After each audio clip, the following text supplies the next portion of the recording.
get it wrong, we'll pull it back, we'll have to do it again. Have to do it 5 times. So you don't want that this afternoon, do we? Do we, sirs? No, we don't. Fixed position, one hand pulling, alternate action, gunners. Pull the gun forward now.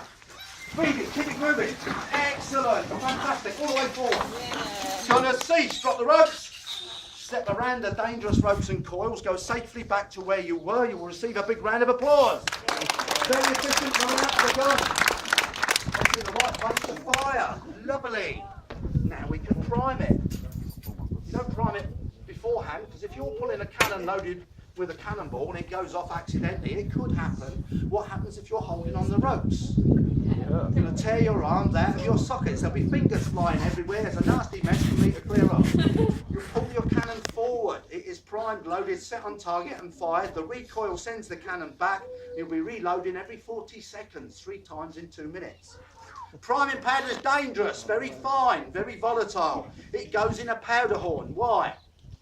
It's waterproof.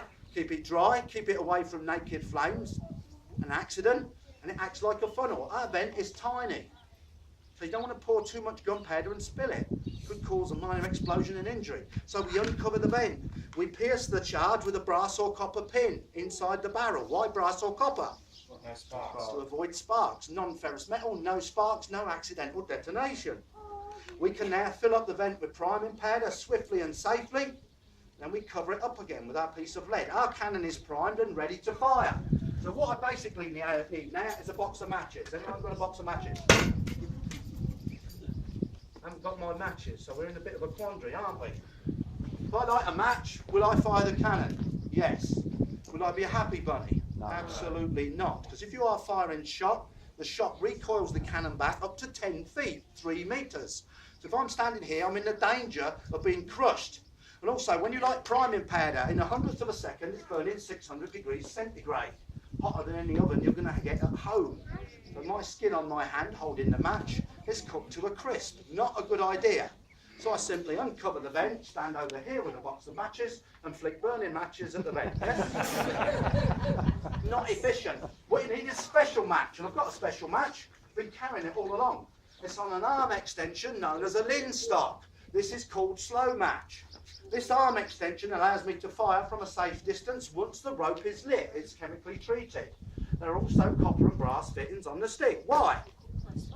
In case I drop it, no accidental sparks. To light the slow match, the gunners would have at any given time a lantern lit near every batch of guns, every battery. Haven't got a lantern today, they can't afford one, poor old heritage. So it's maintained 24 hours a day. If it goes out, the man in charge of it is given 100 lashes with a cat and nine tails. If the enemy sails in, you don't want to be messing about trying to strike up a flame with a flint and steel. But I haven't got a lantern, I've got a problem. Or have I? Because I've got a special health and safety device approved by the Jersey government. It's here in my pocket, and it is, of course, one of these. 4 for £1, pound well bargain. It's a health and safety device. Flick a switch, no sparks, you'll get a flame. Let go of the switch, no flame. You can light your slow match safely. Put it in the barrel, just to avoid any breeze. You give it a flick, and it will light immediately, producing a fantastic show. Or not, as the case is. It's called slow match because it's chemically treated. The chemical solution that is soaked in overnight includes potassium nitrate. If you lit it when it was wet, it would flare up and you have a minor explosion on your hands. Your health would be in danger. But you dry the rope carefully in the sun. When the rope is dry, you put a flame to it and the chemical reaction begins. It burns at a high temperature without a flame. As you see, it is burning. It is a slow match. Blow upon it, you're introducing more oxygen. It burns a lot hotter. It will glow red hot. Yes? Yes, here is the proof. So it will fire the cannon at a rate of 3 shots in 2 minutes, and it burns down at a rate of 1 inch every 5 minutes, 25 millimetres. This rope is 18 inches long, therefore how long will it burn? Put your mathematical brain back in. After being with your holiday brain, it will burn for 1.5 hours approximately. 90 minutes. That's how long one lit. Continual firing, 3 shots in 2 minutes. So it's a very effective tool, isn't it? Yes. So before I apply it to the priming powder and fire the cannon, request time. Firstly, if you like what you see today, or you don't like what you see today, put the comment in our visitors book. The visitors book should be just outside the reception. Later on, when you go down to the ferry, put a comment in the visitors book. Nice comment, everybody's happy, no problem. Complaint, be precise. Leave your full name and address and print clearly your complaint. Heritage Complaints Department will be in touch within 24 hours of when you get back home if you're not on the island. The Complaints Department consists of 2 gunners carrying a barrel of gunpowder and 1 carrying a slow match. And 2 complaints from the same person for this reason. But honestly, put a comment in there. We need to know how we're doing. If you're not happy, let us know and then we can do something about it. Secondly, Jersey Heritage is a charity. We do not own these venues. We do not run them for a profit. So we ask you if you can make a small donation. I know you've paid to come in, but the gunpowder we use is getting ever more expensive. We can spend £2,500 a year on gunpowder alone.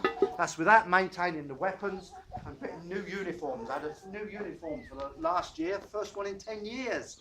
Very smart, yes? Yes.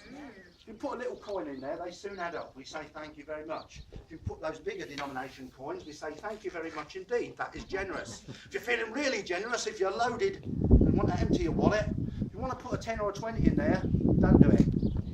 Come down and see me, hand your big denomination note over to me. First one to hand over a note can have that cannon and keep it. If they can get it on the ferry, it will be theirs. 10 or 20 will do. We will accept euros and dollars. Obviously, we need another naught on the end of that, just in case. So, thank you if you're able to be generous enough with the donation. But, you need to fire the cannon. When I say cover your ears, you will cover your ears with the flat of your hands, especially the young people, because their hearing is more sensitive than adults. Cover your hands over your ears with the flat of your hands, and then I'm not safe than sticking your mouth. No, could introduce an infection. When the cannon goes bang, it will be there, that is obvious, but also particles may blow on the breeze. The breeze is against us, burning ash, and small particles may blow from the cannon. It happened yesterday. They land on your clothes, then brush them off quickly. They are virtually inert. If you are quick, no harm will come. The problem being, ladies, you're not all wearing hats. You tend to have thicker and longer hair than the gentlemen. The hot ash goes onto your bare head and you feel your hair burn and your scalp heat up. Do not panic. Simply count to 3, you'll get a free perm this afternoon and no extra cost to yourself. It is a bargain, is it not? Perhaps don't seem keen, ladies. There we go. Ladies, be ready. Gentlemen, be ready. Cover your ears. Especially the young ones. Cover their ears. Give in fire immediately. Give fire. We missed them. Thank you, ladies and gentlemen.